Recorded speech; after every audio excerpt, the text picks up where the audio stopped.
ये एफआईएस क्या कर रहे हैं सर? फिर से इन्होंने बिकवाली का प्रेशर बढ़ा दिया है, तीसरे दिन बिकवाली की है। ये वापस कब आएंगे? अभी तो जाए ना यही काफ़ी है। आने की बात तो ठीक है, लेकिन ऐसा कोई खास बात नहीं। पिछले हफ्ते भी इन्होंने किया था, मंडे ट्यूसडे वेडनेसडे, उसके बाद थर्सडे फ्राइडे खरीदा था। आज थर्सडे, थर्सडे है। वो याद दिलाए उनको ये थर्सडे देखो, पिछले थर्सडे क्या किया था आपने, डू यू रिमेंबर? नहीं, ज़रा देखिए।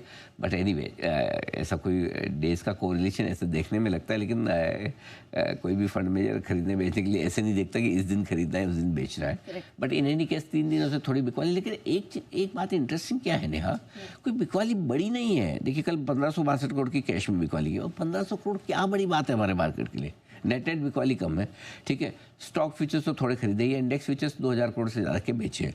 अब नेट ऐसे देखें तो 2900 करोड़ की बिकवाली, सो बड़ी नहीं है। 3000 करोड़ सामने घरेलू फंड ने खरीदे, बराबर का मुखा।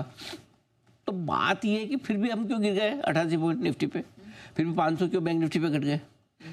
तो पॉइंट ये है कि सवाल आंकड़ा बड़ा नहीं है, इसमें दो चीज़ें। एक, जो इंडेक्स रिलेटेड स्टॉक है उसमें बिकवाली हुई है, यानी कि HDFC बैंक, अकेले HDFC बैंक ने बैंक निफ्टी और निफ्टी की ऐसी तैसी कर डाली। सो अब अगर आप सबसे हेवी वेट स्टॉक को ही बेचोगे और वो डे लो पे जाके बंद होगा लगभग, तो आपका इंडेक्स तो गया ना।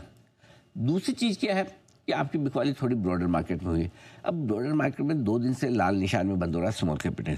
क्या प्रॉब्लम है, इतनी तेज़ी 6 दिनों की हुई है। घटा कितना है स्मॉल कैप इंडेक्स? 0.5% भी नहीं। लार्ज कैप इंडेक्स तो बहुत मुश्किल से 80-90, 8 दिन से बढ़ रहा था, आज 9वें दिन थोड़ा नीचे में तो 1% तक गिर गया था। अच्छी रिकवरी के साथ बंद हुआ। तो मुझे नहीं लगता है, मिड कैप इंडेक्स देखिए, तो मिड कैप इंडेक्स में भी मुझे नहीं लगता है कोई ऐसी बड़ी बिकवाली वाला माहौल है। पॉइंट क्या है, ट्रेडर्स थोड़े से परेशान हो रहे हैं।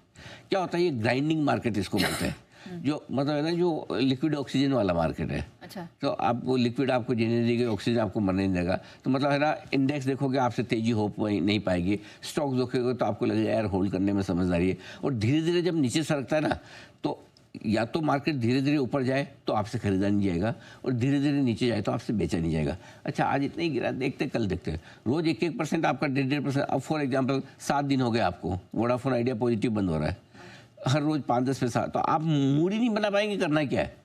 करेक्ट। सो कई सारे स्टॉक्स में क्या होता है, मार्केट में क्या होता है, जो धीमा मूव होता है वो मूव डायरेक्शन तो बराबर दे रहा है, लेकिन उस डायरेक्शन में आप फायदा ले नहीं पाते।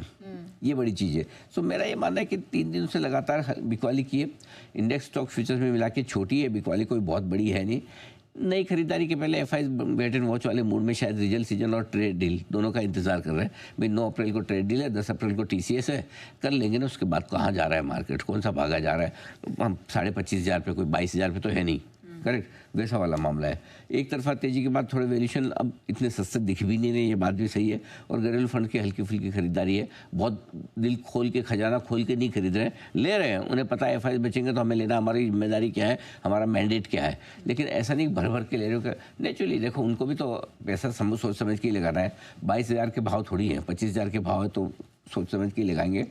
तो मेरा ये कहना है कि जब तक एफआईज की बिकवाली का ट्रेंड बढ़ता हुआ नजर ना आए या फिर रिकवर होता है, तब तक थोड़ा शांत बैठे। नो डाउट 3 दिन से बिकवाली का आंकड़ा थोड़ा परेशान करने वाला हो सकता है, लेकिन ऐसा भी नहीं कि इतनी तगड़ी बिकवाली कि आप एकदम से सब उम्मीदें छोड़ दें।